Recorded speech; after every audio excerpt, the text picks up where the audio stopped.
High বন্ধুরা, দেখতেই পাচ্ছ রাতের দীঘা। এখন অবশ্য সিজন নয়, তবু আমরা এসছি, একটা কাজেই এসছিলাম। কাজের মধ্যেই একটু চলে আসলাম দীঘার ঘুরতে। দেখতেই পাচ্ছ রাতে কি সুন্দর ঢেউ হচ্ছে, বাট এখন সিজন তো নয়, ওই জন্য লোকজন তেমন দেখা যাচ্ছে না, সবই ফাঁকা ফাঁকা লাগছে। দারুণ জায়গা।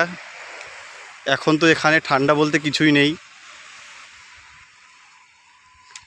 সিজনের সময় এসেছি, দেখেছি ঘুরে, কিন্তু এখন যে ঘুরে দেখছি যতটা আনন্দ উপভোগ করছি, তখন ঠিক এতটা আনন্দ পাইনি।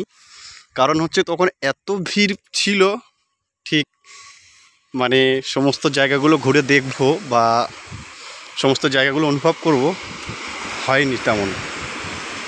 তাই আজকে এই রাতে এসেছি এই দীঘার পাড়ে। দেখুন, আপনারা দেখতে পাচ্ছেন সমুদ্রের ঢেউ কেমন আছে। এখন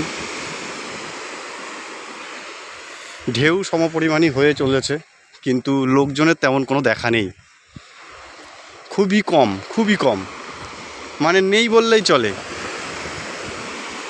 দেখতেই পাচ্ছেন, আমি আপনাদের দেখাচ্ছি সবই।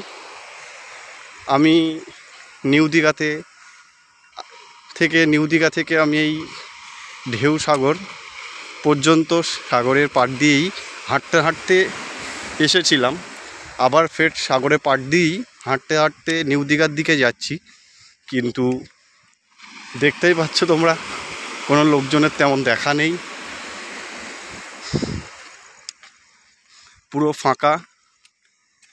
যদি কেউ দীঘার আনন্দ উপভোগ করতে চাও, আমার মনে হয় এরকম সময় আসলে সবথেকে বেটার। সিজনে তো সবাই আসে, কিন্তু অফ সিজনে এসে যে একটা আনন্দ, সেটা কজনে অনুভব করতে পারে। তাই আমি বলবো, তোমরা যারা দীঘা প্রেমী অর্থাৎ সমুদ্র প্রেমী, তারা অবশ্যই আসো এরকম অফ সিজনের দিকে, এসে দীঘার যে আনন্দ সেটা অনুভব করতে পারবে।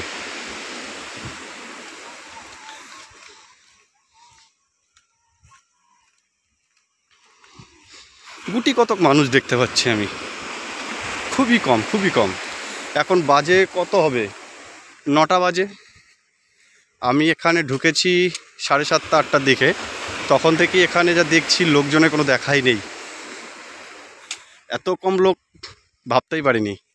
যাক, খুবই ভালো হলো, খুব আনন্দ। সমুদ্রের যে একটা সমুদ্রের পাড়ে আসলে যে আনন্দ অনুভব হয়, সেটা অনেক অনেক করতে পারছি।